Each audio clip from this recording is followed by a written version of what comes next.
단장님 안녕하세요. 네, 안녕하십니까? 예, 선거운동이 공식적으로 시작되면서 많이 바쁘시죠?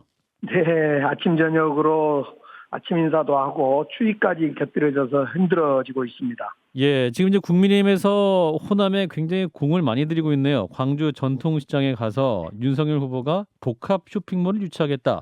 이 공약을 해서 굉장히 또 뉴스가 많이 되고 있는데 단장님 어떻게 들으셨습니까? 복합 쇼핑몰 유치 문제는 윤석열 후보가 말하지 않더라도 광주 시민들의 또 전남 도민들의 요구이고요. 예, 저도 뭐 여러 가지 인덱스 보고서, 심층 조사 등을 통해서 확인한 내용이고, 그래서 지난 작년 내내 이 요구에 찬성했던 이슈였기 때문에 예. 새삼스럽지는 않습니다. 아, 단장님도 그러면 복합 쇼핑몰 유치에 찬성하시는 입장인 거군요. 그렇습니다. 적극 찬성이고, 다만 이제 지역 소상공인들과 어떻게 상생하는 문제를 어떻게 해야 될 건가, 이런 토론의 과정에 있는 거지 이 예. 자체의 복합 쇼핑몰에 대해서는 반대하지 않습니다. 예, 그런데 이제 말씀하신 것처럼 일각에서는 이제 광주의 민주당 정치인들은 그 소상공인 눈치를 보시느라 그 정작 시민들이 원하는 복합 쇼핑몰 유치에 좀 무관심했다 이렇게 비판하시는 분도 있는데 진실이 뭔가요? 그렇지는 않았고요. 소상공인들과 대형 복합 쇼핑몰이 어떻게 상생할 건가 토론 과정에서 예, 그 복합 쇼핑몰을 하겠다는 주체들이 사업 계획을 철회했던 과정이 3년 전에 있었고요. 그러나 이제 저는 오히려 윤석열 후보가 복합 쇼핑몰이 없는 것이 광주 경제의 어떤 척도이고, 또 이것이 마치 민주당의 책임인 것처럼 이야기하는데, 예, 그런 식으로 보면 대구는 복합 쇼핑몰도 있고 그런데 28년 동안 GRDP, 그러니까 네, 1인당 그 시민 생산의 꼴등을 차지하고 있거든요. 예, 만약 대형 쇼핑몰이 있고 없고가 그 경제 발전의 척도이거나 어떤 특정 정당의 책임이었다면 대구의 그런 28년째 계속된 GRDP 꼴등을 어떻게 설명해야 할지 잘 모르겠어요. 민주당이 그러면 인허가를 안 내준 게 아니다, 자진 처리한 거다 이런 말씀인가? 맞습니까? 그렇습니다. 윤장현 시장 때 예, 있었던 일인데요. 윤장현 시장이 사실은 먼저 제안해서 기업과 MOU도 맺고 협의해 간 과정이었는데, 예, 지역의 상공인들, 지역 중소상공인들이 그 위치에 대한 문제도 제기하고 이래서 그 과정에 그 복합 쇼핑몰을 추진했던 주체들이 예, 기업에서 투자를 철회하는 이런 과정이었고요. 예. 우리 민주당에서 여러 가지 목소리가 있습니다만은 현재 저도 그렇고 이용섭 전 시장도 그렇고 이거에 대해서 전혀 반대하거나 이러진 않았습니다. 예. 그러면 철회한 이후에 민주당에서 다시 유치하시려는 노력은 있었습니까? 없었습니까? 현재는 구체적으로 유치 노력은 없었습니다. 아, 그러나 그렇군요. 이제 개별 정치인들의 발언이나 공약 같은 형태로 유치에 대한 발언, 특히 저 같은 경우는 여러 번 유치에 대한 발언은 있었죠. 예, 강계정 단장님은 가장 적극적인 그런 입장이시다라는 말씀이신데, 그래서 이제 국민의힘에서 이 광주 복합 쇼핑몰 유치를 주제로 공개 TV 토론 제안했습니다. 이준석 대표가 본인이 나서겠다 이렇게 말을 했는데 민주당에서 거절했다는 보도가 나오네요. 사실입니까?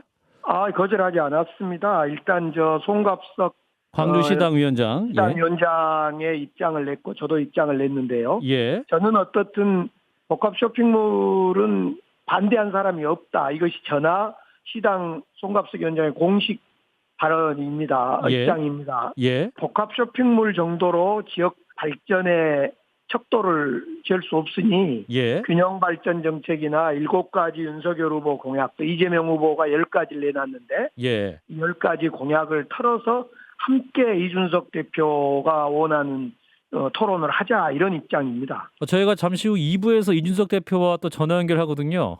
네, 예. 그럼 이준석 대표가 이 호남 발전 공약 토론을 받으면 강기정 네. 단장께서 같이 1대1 토론하실 의향이 있으십니까? 그렇습니다. 저는 복합 쇼핑몰을 포함해서 예. 이준석 후보가 원하는 어떤 토론이든 다 응할 준비가 되어 있습니다. 이준석 대표가 원하는 어떤 토론이든 이 호남 발전 문제에 대해서 토론할 준비가 되어 있으시다. 네, 예. 예. 저희가 이따 7시에 저희가 또 묻겠습니다. 단장님 꼭 네. 들어주시기 바라고요. 네. 그 윤석열 후보가 또 광주 연설에서 김대중 전 대통령의 말을 인용하면서 부정부패를 언급했습니다. 그러면서 부정부패는 정치 보복이 아니다. 엉터리 프레임으로 국민을 현혹하지 말라라는 말을 했습니다. 이 적폐청산 수사 관련한 발언인 것 같은데 이 발언 호남 주민들에게 어떻게 받아들여질 거라고 보십니까? 윤석열 후보의 최근의 발언은 공수처도 여차하면 폐지하겠다. 우리 문재인 대통령의 이 검찰 개혁 전체를 한동훈 검사를 중심으로 무위로 돌리겠다라고 들려집니다. 예.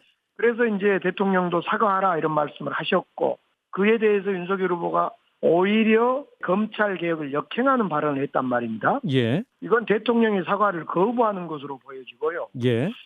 광주 호남민들은 이런 그 검찰 개혁에 대한 거부의 입장에 대해서 아마 틀림없이 호된 역풍으로 윤석열 후보를 혼을 낼 거라고 생각합니다. 예. 호된 역풍으로 호남 유권자들은 윤석열 후보를 심판할 것이다라는 게 단장님 입장이신 거군요. 네, 예, 예. 지금 파악하시는 호남 민심은 어떻습니까? 국민의힘 이준석 대표는 당초 20% 목표에서 목표를 올렸습니다. 25%로.